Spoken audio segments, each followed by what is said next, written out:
I never imagined owning a beautiful house would become the center of so much family drama. After my ex-wife Melanie had an affair with my friend, my parents took her side, and my sister Sarah abandoned me when I needed her most. I lost everything and had to rebuild from nothing. Now that I finally bought my dream home through hard work, suddenly everyone who betrayed me wants back in my life. They are furious. I am refusing to let them move in and use me again. Before I tell you how I rebuilt my life after everyone I trusted broke me, drop a comment letting me know where you are watching from. Hit like and subscribe if you have ever had to start over from scratch after betrayal.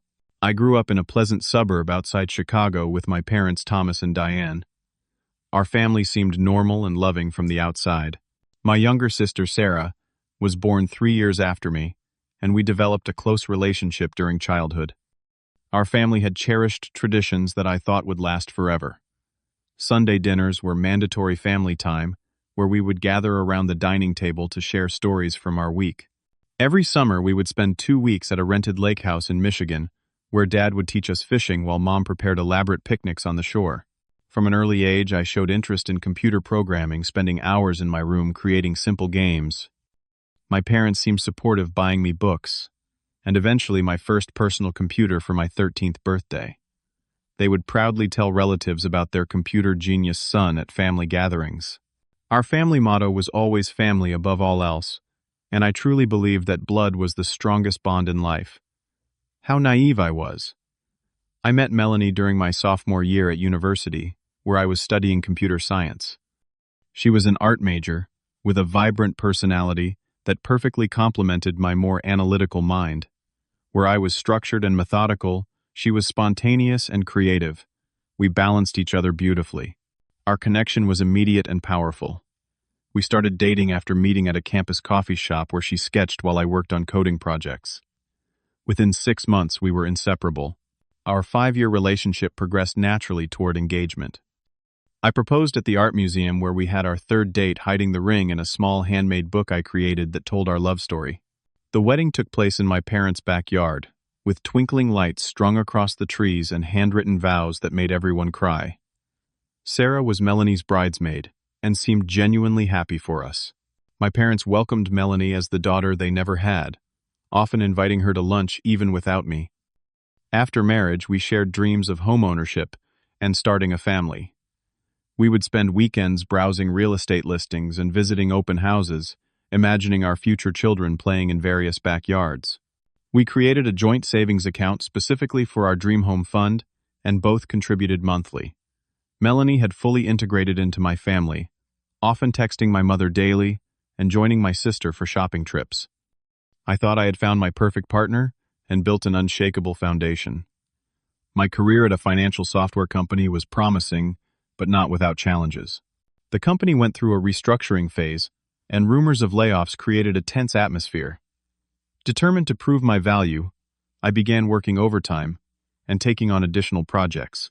The promotion I had been eyeing was mentioned as a possibility by my manager, but it would require exceptional performance over the next 6 months. The long hours began taking a toll on our marriage.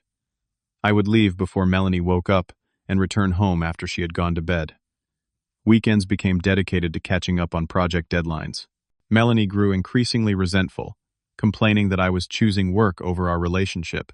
I tried explaining that this temporary sacrifice would secure our financial future, but she became more distant with each passing week. I noticed she was spending more time with my college friend Jacob. They had always gotten along well, sharing an interest in art that I did not.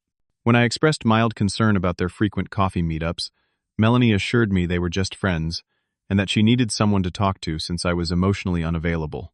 Trusting her completely, I even felt guilty for questioning her, and grateful that she had support during this difficult period. After 6 months of exhausting work, I finally received the promotion. That same night, I planned a special dinner to celebrate and reconnect with Melanie. I came home early, flowers and champagne in hand, only to find our apartment empty. Melanie had left her phone on the kitchen counter, and a message notification caught my eye. What I saw shattered my world instantly. The text from Jacob read, "Miss you already. Last night was amazing. As always. Cannot wait until he is gone next weekend, so we can have the whole place to ourselves again." Scrolling through their conversation history, revealed an affair that had been going on for 6 months, the exact time frame I had been working toward my promotion. When Melanie returned home, I confronted her with the evidence. After initial denials, she broke down and confessed to sleeping with Jacob for months. Instead of showing remorse, she blamed me for being emotionally distant and claimed I had forced her to seek connection elsewhere. The betrayal by Jacob hit especially hard. We had been friends since freshman year of college. He had been my roommate, the best man at my wedding, and someone I considered a brother. Melanie moved out the next day and filed for divorce within the week. She hired an aggressive attorney who somehow convinced the judge that she was entitled to a significant portion of our savings, including the dream home fund we had built together. The divorce proceedings drained what little remained of my financial resources. At the final hearing, Melanie showed zero remorse, sitting coldly beside her lawyer while our 5 years together were legally dissolved. Emotionally devastated and financially drained, I had no choice but to temporarily move back to my parents' home. They initially offered sympathy and support, but their attitude shifted dramatically within weeks. My mother maintained her friendship with Melanie, despite knowing about the affair, often speaking with her on the phone within my earshot. My father began making comments suggesting that I must have done something to drive Melanie to cheat. "No woman just throws away a marriage for no reason," he would say during dinner. One evening, I overheard my parents talking in the kitchen when they thought I was asleep. My mother said Kent was always the difficult one. "Remember all those parent-teacher conferences?" My father agreed. Melanie tried her best with him. Some people just do not know how to be happy. The final blow came during a family dinner, when my mother invited Melanie without warning me. She walked in as if nothing had happened, and took her usual seat at the table. My parents greeted her with hugs, and treated her like she was still part of the family. When I quietly excused myself and went to my room, my father later called me childish and unforgiving. It became painfully clear that they had chosen her over me, their own son. Initially, my sister Sarah seemed to be the only family member on my side. She would visit my room with ice cream and listen to me process my feelings about the divorce. She assured me that family would always be there even when marriages failed. I felt grateful to have at least one person in my corner during this overwhelming time. That illusion shattered when Sarah asked me for a $15,000 loan to start an online boutique. She made this request, knowing full well my financial situation after the divorce. When I gently explained that I simply did not have the money, her supportive facade crumbled instantly. She accused me of being selfish and unsupportive of her dreams. Within days, she had aligned herself with my parents, spreading family gossip about how I had changed after the divorce. The final cut came when I overheard Sarah on the phone saying Melanie was too good for him anyway. Kent always thinks the world owes him something. The sister I had built forts with, taught to ride a bike, and helped through her first heartbreak had betrayed me just as thoroughly as everyone else. I was now completely isolated in what was once my family home, treated as a disappointment by everyone around me. The final straw came when my parents announced they were downsizing to a retirement condo in Florida. Over a tense breakfast, my father mentioned casually that I would need to find new living arrangements soon. There was no offer of financial help despite knowing my situation. No suggestions for affordable apartments, just a 2-week deadline to move out, while I was still emotionally recovering from multiple betrayals. The panic set in immediately. I had nowhere to go and limited savings after the divorce settlement. I called friends only to discover most were connected to Melanie through art circles and had sided with her after the separation. At 32 years old, with a good job but depleted savings, I was effectively homeless. The irony of having a stable career while facing housing insecurity was not lost on me. A coworker named Ryan, who I barely knew beyond office small talk, offered his couch temporarily after overhearing me frantically making calls during lunch. I accepted out of desperation, packing what remained of my life into my car and a small storage unit. Each morning I would wake up on Ryan's couch, carefully fold the blankets to minimize my intrusion into his space, and head to work early to use the gym showers before anyone arrived. My depression deepened during this period. I lost my appetite, dropping 15 pounds from my already lean frame.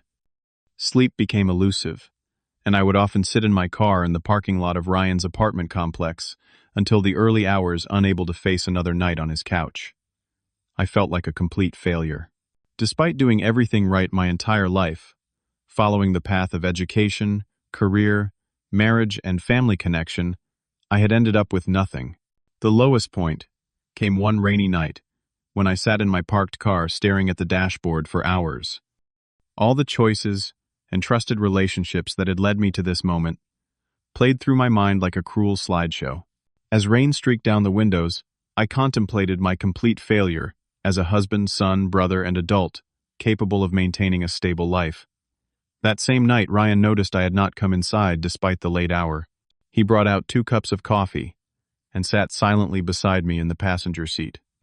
After several minutes, he simply said, "This is not the end of your story, man.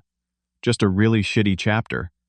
That small act of kindness from someone who barely knew me provided the spark I needed. If a virtual stranger could show more compassion than my own family, perhaps I could rebuild something worthwhile after all. The next day, I began searching for apartments within my limited budget. I found a tiny studio in a less desirable neighborhood, with peeling paint and questionable plumbing. The monthly rent would leave me with minimal savings potential, but it was a space that belonged to me. I calculated a strict budget that accounted for every dollar from ramen noodle meals to bus fare. There was no room for error, but independence, however, humble felt essential to my recovery. I furnished the apartment with thrift store basics: a mattress on the floor, a wobbly table with mismatched chairs, and a lamp with a crooked shade. Yet something about arranging these modest items in my own space began to heal something inside me. Despite the financial strain, I started therapy with Dr. Martinez, recognizing that professional help was an investment in my future stability. In our sessions, I had my first breakthrough in understanding family dynamics. Dr. Martinez helped me recognize the pattern of conditional love I had experienced my entire life, where approval and support were tied to meeting others' expectations rather than being intrinsic to family relationships. This realization, while painful, was also liberating. I began creating routines and structures to combat depression, starting with simple achievements like regular meals and morning walks. With my basic living situation stabilized, I turned my focus to rebuilding professionally. My day job provided necessary income, but not enough to advance beyond survival mode. I began taking additional freelance coding projects, working nights and weekends at my tiny kitchen table. The exhaustion was real. But unlike my previous overtime work that cost me my marriage, this effort was entirely for my own future. I joined a local coding meetup initially, just for the free pizza and human interaction. Over time, I developed genuine friendships with fellow developers Alex and Taylor, who shared technical knowledge and job opportunities without expecting anything in return. Through this group, I met industry veteran Harold, who recognized potential in me that I had forgotten existed. For the first time in months, I focused entirely on professional growth without distractions of family drama or relationship maintenance. I became known in the local tech community for reliability and problem-solving skills. My portfolio expanded with each completed project. A subtle shift occurred as I moved from survival mode to strategic advancement. I was no longer just existing, I was building something. The life-changing opportunity came when Harold recommended me for a position at a promising fintech startup. The role offered lower base salary than my current job, but included an equity stake that could potentially be valuable if the company succeeded. After careful consideration, I took the risk drawn to both the technical challenge and the possibility of significant reward. The next 18 months were the most demanding of my career. Our small team worked grueling hours, developing an innovative payment processing platform. We ordered midnight pizza, debugged code until dawn, and sometimes slept on office couches rather than going home. Yet unlike the overtime at my previous job that felt like obligation, this work energized me. My teammates became friends who understood my dedication and shared my vision. Our platform began attracting attention from major industry players. What started as casual inquiries evolved into serious acquisition discussions. The day our CEO gathered the team to announce the company had been acquired was surreal. My equity stake, which I had almost forgotten about amid the daily work challenges, suddenly translated into a financial windfall that changed everything. For the first time since the divorce, I had true financial security and substantial savings. I kept the news quiet, telling only Ryan, Dr. Martinez, and my close work friends. With financial pressure lifted, I began a secret house hunting process, working with Realtor Diana to find the perfect fresh start. I viewed dozens of properties looking for that indefinable home feeling that would represent my new beginning. When I discovered the colonial-style house in an established neighborhood with mature trees and quiet streets, I knew immediately. It featured a dedicated home office where I could continue freelance work, a yard where I could plant a garden, and most significantly a guest room that I would furnish based solely on my own choices. These features symbolized success to me, not in a materialistic way, but as testament to rebuilding from nothing. The offer process and waiting period tested my patience. Each step in the closing process felt fragile, as though happiness might be snatched away again. When my realtor finally handed over the keys, I asked to be alone in the house for a moment. Standing in the empty living room, I felt an overwhelming sense of accomplishment. This house represented more than shelter. It was physical proof that betrayal had not broken me permanently. 6 months after moving into my new home, I received an unexpected text from Melanie. She had heard about the startup acquisition through mutual acquaintances and suggested meeting for coffee to catch up. Curiosity and a desire for closure led me to agree. We met at a cafe downtown far from both our neighborhoods. Melanie looked exactly the same, yet somehow completely different to me. She spent the first 20 minutes talking about her art exhibitions and travel plans before casually mentioning her recent breakup with Jacob. "He never could commit," she said with a laugh. "That once would have captivated me." As our conversation continued, she dropped subtle hints about regretting our divorce and wondering what might have been different if we had tried harder. When she placed her hand on mine and suggested we reconnect, I felt absolutely nothing. Not anger, not attraction, not even satisfaction at her apparent regret. I simply saw with perfect clarity the materialistic motivations behind her renewed interest. I gently but firmly removed my hand and told her I had moved on completely. "I wish you well, Melanie, but that chapter of my life is closed." Her expression shifted instantly from warmth to indignation. "You always were stubborn," she said, gathering her things. "Jacob said you would probably still be bitter." As she walked away, I realized I had finally healed from her betrayal. I drove home to my house feeling lighter than I had in years. A week later, my phone displayed my mother's number for the first time in months. After brief small talk about weather and health, she invited me to dinner at their new Florida condo, mentioning they would be visiting the area to see some old friends. Against my better judgment, I agreed, hoping time had perhaps softened the family tensions. The dinner was painfully awkward. My parents filled conversation gaps with stories about their retirement community and complaints about their neighbors. They asked superficial questions about my work but showed little genuine interest in my responses. When dessert arrived, my father casually mentioned recent losses in their retirement account due to that financial advisor Sarah recommended. My mother expertly steered the conversation toward my new house, asking pointed questions about square footage and number of bedrooms. "Do you really need all that space for just one person?" she wondered aloud, exchanging meaningful glances with my father. Their transparent attempt to position themselves for help was almost amusing in its predictability. As coffee was served, their true intentions emerged more clearly. My father mentioned wintering in Florida, but perhaps spending summers somewhere cooler with family. My mother added that family should support each other in retirement years. I listened quietly, observing their calculated approach with newfound awareness. When I left that evening, I felt gratitude for the personal growth that allowed me to see their manipulation without being hurt by it. 3 days later, my sister Sarah appeared unannounced at my workplace. She waited in the lobby until my lunch break, then ambushed me with a dramatic story about breaking up with her boyfriend and being unable to afford their shared apartment. Tears streamed down her face as she explained she had nowhere to go. "Mom and Dad suggested I talk to you about staying at your place temporarily," she said, as if this were the most natural solution in the world. What struck me most was her presumption, as she described which bedroom she would take and how long she would need to get back on her feet. When I asked why she could not stay with our parents, she dismissed the idea immediately. "Their condo is tiny, and you have all that extra space." I told her I would think about it and get back to her, which seemed to satisfy her temporarily.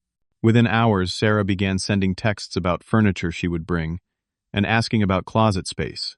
When I responded, suggesting she look into affordable apartments and offering to help with her search, Her tone shifted dramatically.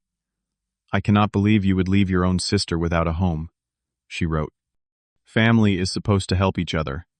The irony of this statement, after how she had treated me during my own crisis, was apparently lost on her. The following Sunday, my parents invited me for dinner again, emphasizing their desire to reconnect as a family. Upon arriving, I found Sarah already there, seated comfortably, as if she had never betrayed my trust. The setup became clear immediately. This was a planned family intervention to secure access to my home. Throughout the meal, the conversation centered around family supporting each other and the importance of togetherness as we age. My mother casually announced they were considering selling their Florida condo, citing maintenance issues and distance from family. My father mentioned vague health concerns that would require family care in coming years. Then came the bombshell. My mother laid out their solution, as if it had already been decided they would all move into my house. My parents would take the master bedroom, since they needed the attached bathroom for health reasons. Sarah would take the guest room, and I could convert my office into a bedroom for myself. They discussed how they would divide utility costs and kitchen duties, as if my consent were merely a formality. As they continued planning my future without my input, a moment of perfect clarity washed over me. This was the same family that had abandoned me at my lowest point, chosen my cheating ex-wife over me, and left me effectively homeless. Now that I had rebuilt my life through tremendous personal effort, they wanted to claim the rewards without acknowledging the pain they had caused. I set down my fork and took a deep breath. "I appreciate you all thinking about our future," I began calmly, "but I will not be opening my home to any of you." The shocked silence that followed was almost comical. I continued. "When I lost everything, you chose Melanie over me. When I needed a place to stay, you gave me 2 weeks to leave.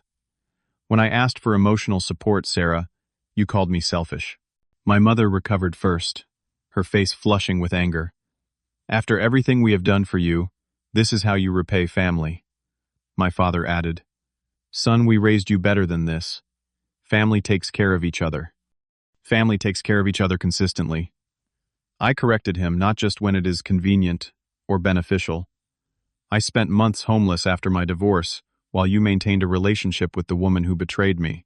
I needed parents then, not now when you need housing." Sarah burst into tears, accusing me of cruelty and selfishness.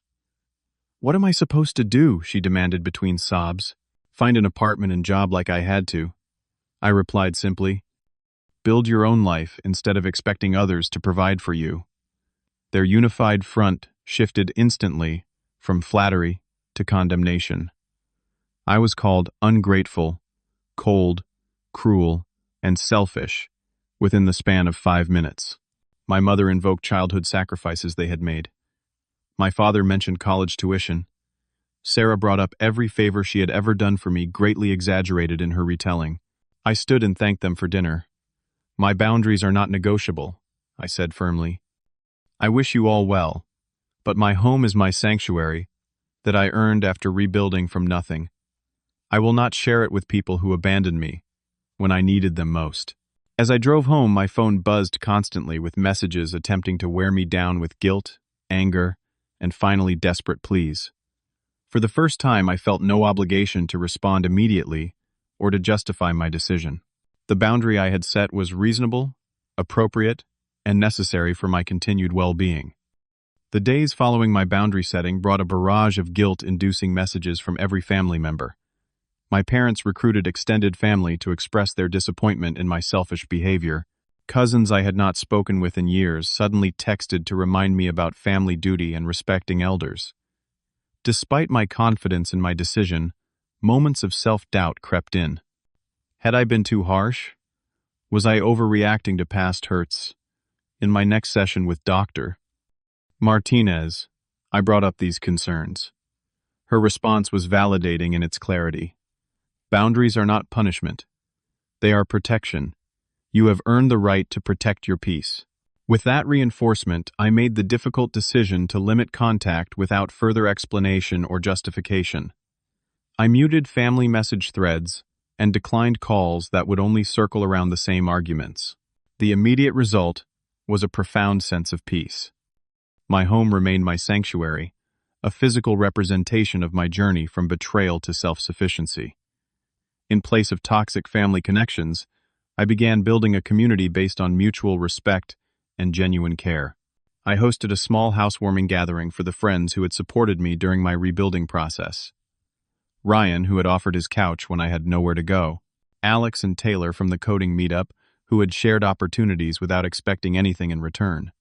Harold, who had recognized my potential when I could not see it myself. Together we created new traditions in a space that was truly mine. Monthly dinner parties, where everyone contributed a dish. Weekend coding sessions that often evolved into impromptu board game competitions. These gatherings lacked the obligation and performance aspects of my family events, replacing them with authentic connection and acceptance. Through a neighborhood association meeting, I met my neighbor Lauren, an elementary school teacher, with a genuine warmth that never felt manipulative. Our friendship developed naturally over shared interests and mutual respect for each other's boundaries. Unlike previous relationships in my life, this connection grew from a foundation of health rather than obligation or expectation. As months passed, I found myself making decisions with increasing confidence. From small choices about home improvements to larger ones about career opportunities, I trusted my judgment in ways I never had before. The constant second-guessing and need for approval that had characterized my earlier life gradually faded. My home became more than just a place to live. It represented the resilience I had discovered within myself. Each room contained tangible reminders of obstacles overcome and strength found in unexpected places. The office where I continued building my career, the kitchen where I taught myself to cook nutritious meals after years of neglect, the living room where I welcomed people who demonstrated unconditional support. Perhaps the most significant lesson I learned through this journey was the difference between blood relations and true family. The people who stood by me during my darkest moments shared no DNA with me, yet showed more loyalty and compassion than those who claimed family connection entitled them to perpetual forgiveness without accountability. I came to understand that forgiveness does not require reconciliation or continued vulnerability to those who have caused harm. I could release anger toward my family without inviting them back into my life. This distinction brought tremendous freedom, allowing me to wish them well from a distance while protecting the peace I had worked so hard to build. Recognizing that self-respect requires consistent boundaries became a guiding principle in all my relationships. I no longer viewed setting limits as selfish, but rather as necessary for honest connection. By clearly communicating my needs and expectations, I found relationships actually deepened rather than suffered. My journey from complete betrayal to self-reliance taught me to appreciate those who demonstrate unconditional support. The friends who expected nothing in return for their kindness showed me what genuine care looks like. Their presence in my life became all the more valuable for its voluntary nature. Most importantly, I learned that I deserve relationships based on genuine love, rather than obligation, convenience, or financial opportunity. My worth is not determined by what I can provide to others, but exists independently of any material success or failure. The freedom in creating my own definition of family has been the greatest gift of this difficult journey. Looking ahead, I remain open to the possibility of limited, structured contact with my biological family in the future, but only on terms that respect the boundaries I have established. Any relationship moving forward must acknowledge past hurt and demonstrate genuine change rather than convenient reconciliation when it serves their needs. My journey from betrayal to self-respect reminds me daily that the most important relationship we build is the one with ourselves. By honoring my own needs and trusting my judgment, I created a life more fulfilling than I could have imagined during those dark days sleeping on a friend's couch. When we rebuild from nothing, we have the rare opportunity to choose each brick with intention. Have you ever had to set difficult boundaries with family after betrayal? What helped you stay strong when they tried to make you feel guilty? Share your experience in the comments below. If this story resonated with you, please hit the like button to help others find it. Subscribe for more real-life stories about finding strength after betrayal, and share with someone who might need to hear that standing firm on healthy boundaries is not selfish. Thank you for listening to my journey. Remember that sometimes the family we choose brings more healing than the family we were born into.